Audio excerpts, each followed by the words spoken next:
Sup everybody? What's going on? I hope all of y'all are doing undeniably fan-freaking-tastic out there. And I know I am, despite the fact that I've got some missing hardware at the moment. And by missing hardware, I'm talking about the fact that I am no longer AEW Carolina's champion. And this is the first episode of Ring Ramblings in quite a while that I have not been the champion. I think it was like since before SummerSlam even.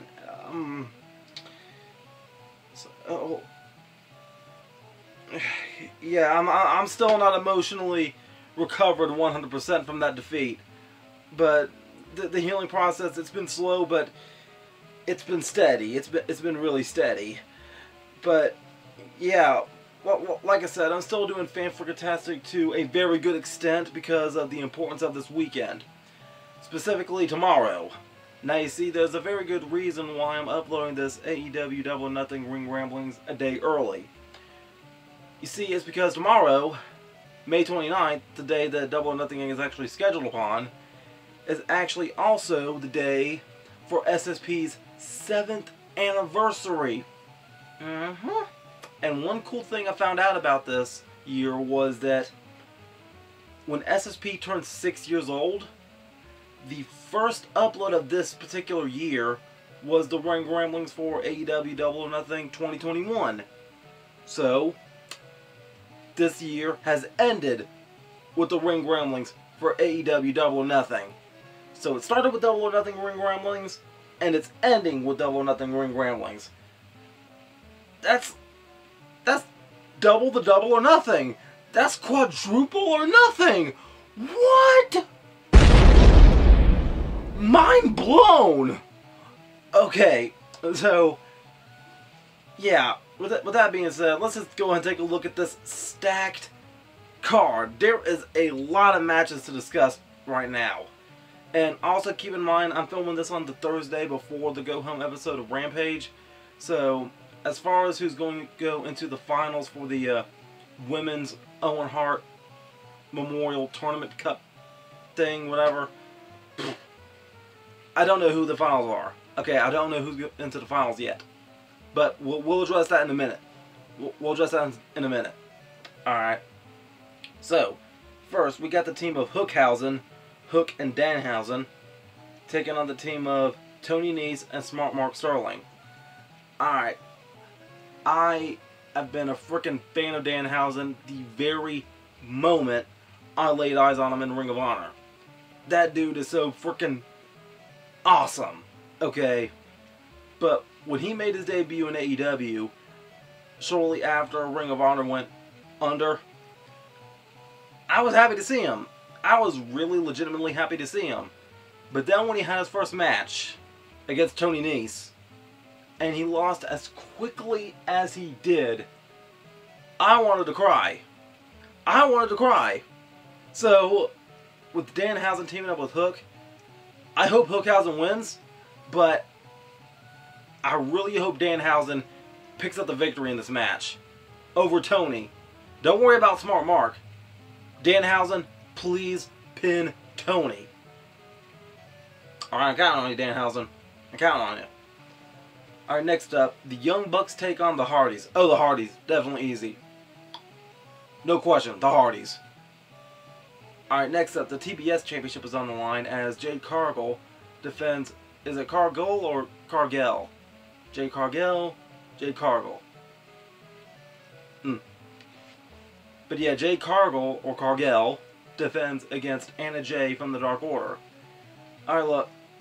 I don't know what it is about the Dark Order, but lately they've been getting used as enhancement talent. Alright? I'm sorry, but right now I'm expecting better from the Dark Order. I really am.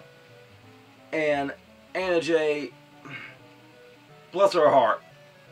Bless her heart. Like, Anna Jay, please. Please win this match.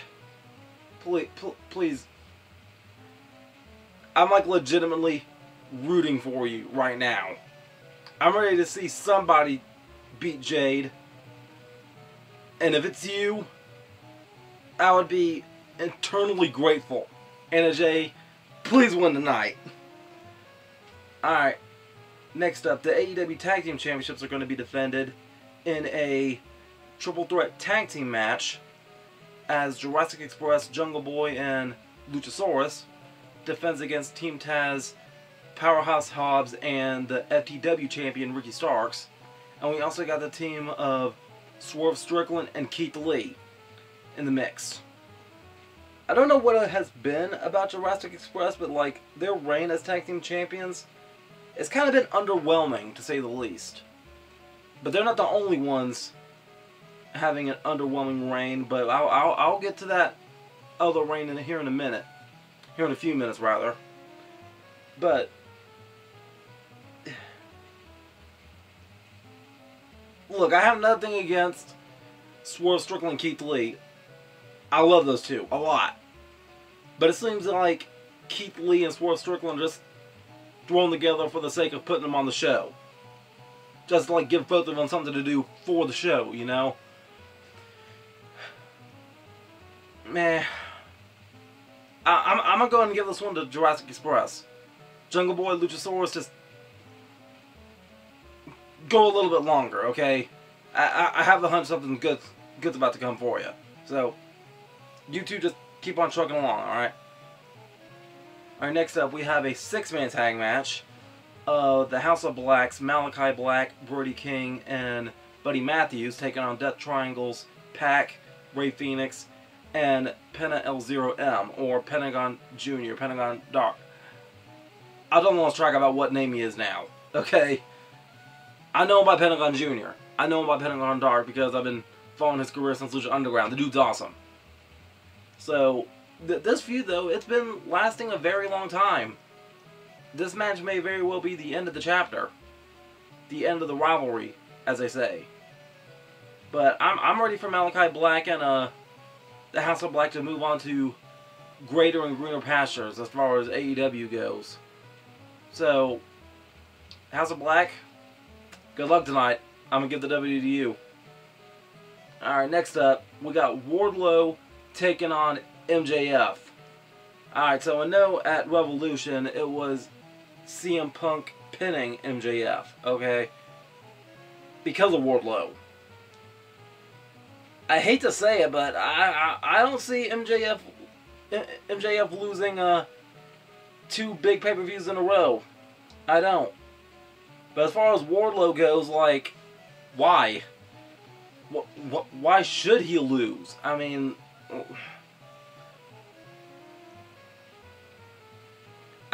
if Wardlow wins, I don't know where MJF is going to go from here. I really don't.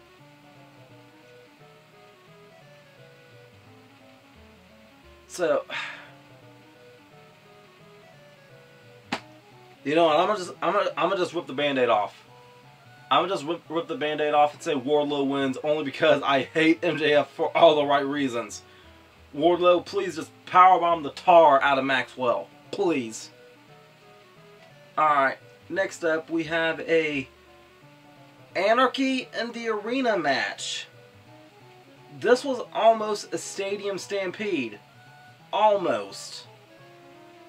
But with the way they've been dubbing it up as Anarchy in the Arena, it sounds like they're trying to make it like a stadium stampede match, except it's Anarchy in the Arena. Once again, Jericho has his hand in this, you know. But with the Jericho Appreciation Society, he's going to be teaming up with 2.0, Daniel Garcia and Jake Hager, and they're taking on the Blackpool Combat Club, getting represented by Jon Moxley, Bryan Danielson, Eddie Kingston, Santana, and Ortiz. Now, is Eddie Kingston Proud and Powerful in the Blackpool Combat Club, or are they just helping them out? I mean, I think it would be cool if they was in the Blackpool Combat Club, you know? So, man, this is kind of a tough one here. It really is.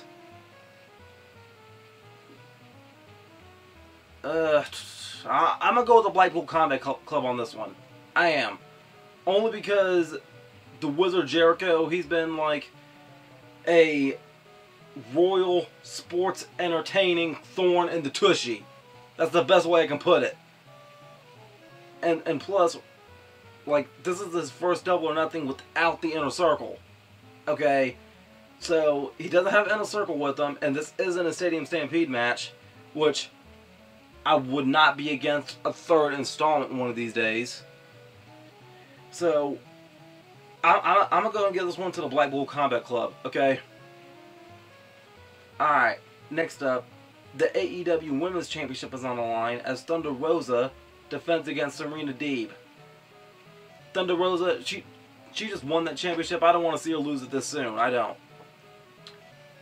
Alright, next up, we have the finals for the Owen Hart Cup tournament. For the men's final, we have Adam Cole, Bebe, taking on Samoa Joe. Now you see, this match is pretty interesting. And it was something that I was kind of like confused about Samoa Joe and his like contract status.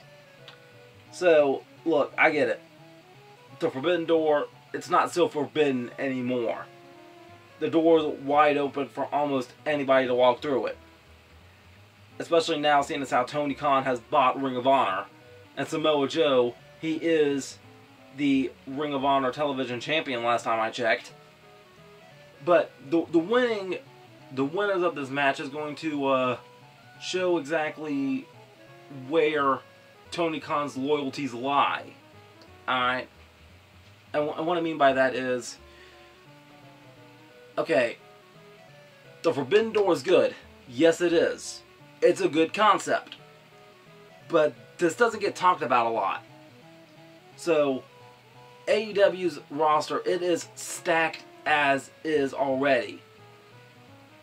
And just like a lot of people were complaining how WWE has too much talent that they know what to use with, sitting and catering, AEW is doing the same thing almost, to a certain extent. Because while they got their own talent being left off the show, they're bringing in talent from other promotions like Ring of Honor and from New Japan. So, with Samoa Joe, and I freaking love Samoa Joe, okay?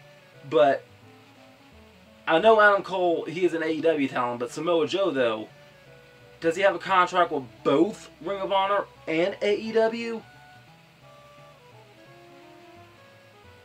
So, if Adam Cole wins, then yes, that is a big chalk up for AEW.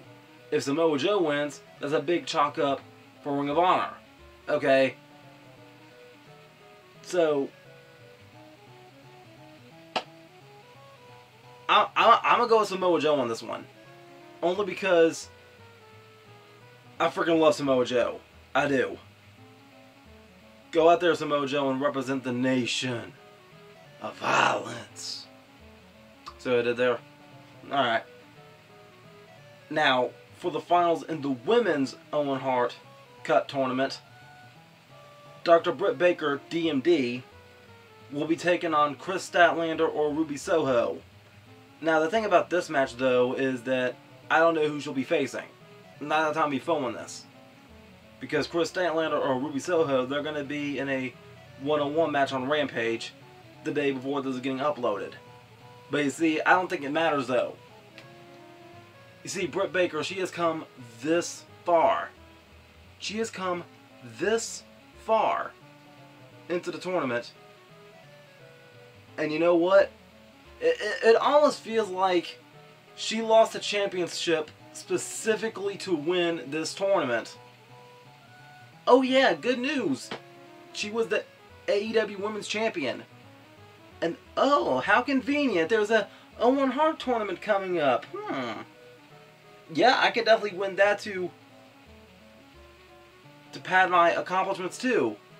Look, I freaking love Chris Statlander, but to my understanding, she was like added at the last second. She was in there as a replacement. And Ruby Soho, I know that she's been like getting swept under the rug lately too. I would love both Chris Statlander and Ruby Soho to win this one. I would. But Do I see it happening? No, not really. I hate to say that. I don't. But you know what would be cool, though? If both Adam Cole and Britt Baker won the tournaments. Both of them. At the same time. If Adam Cole was to win the men's tournament and Britt Baker was to win the women's tournament, then as a couple, I would have to tip my hat for that. I would. So, if Adam Cole's winning, then Dr. Britt Baker better win the other one. That's just me. Alright, and lastly, we got the AEW Heavyweight Championship getting defended by Hangman Adam Page, who takes on CM Punk. Now, this one's getting intriguing. Very intriguing indeed. Because AEW certainly has rolled up the red carpet for CM Punk. The only person to ever pin him was MJF. But it can happen again. Now, what I said earlier about Jurassic Express having an underwhelming title reign, the same could have been said for Hangman Page. Like, I don't know what exactly is wrong, but a lot of people have been saying his reign hasn't been living up to the hype that it should have had. So, man, if Paige wins this match, if Paige actually wins this match, you know, I don't think it would hurt to see a Hangman Page heel run. I don't think it would hurt. I don't think it would. Then again, though, maybe we could use a CM Punk heel run. I'll be honest, like, the last time CM Punk was heel with Cult of Personality, I was digging that, okay? I really was. Especially that heat he got with Undertaker and pouring out the ashes of Paul. Man, ooh, boy. Win or lose, if CM Punk finishes, win or lose, after this match, I think I would like to see CM Punk turn heel soon. I think I would. But for Paige, though, if Paige wins, and that is a very big if, I expect to see something different. I really do. And I expect to see something great coming from Hangman Page after this. If a victory over CM Punk doesn't give Hangman Page the boost he needs as a champion, then yeah, go ahead and take that belt away from him. Take that belt away from him at All Out. All right. And Kenny, I'm still missing you, buddy. So, like, the fanboy in me wants CM Punk to win. I really do. But I care for Hangman Page. So this is a tough one. So you know what? Just for circumstance only, I'm going to give this one to Hangman Page. I'm going to give this one to Adam Page for a shocker, for an upset victory. So, yeah. Hangman, good luck. Have the Hangman's luck. Hangman's luck. Hangman's luck. Okay, I can't go there. Alright, so, yeah, folks. I hope you enjoyed this episode of Ring Ramblings. Happy anniversary SSP as of tomorrow. So, yeah. Until next time, make sure all of you remember to be outrageously optimistic year-round. Booyah. I'm out.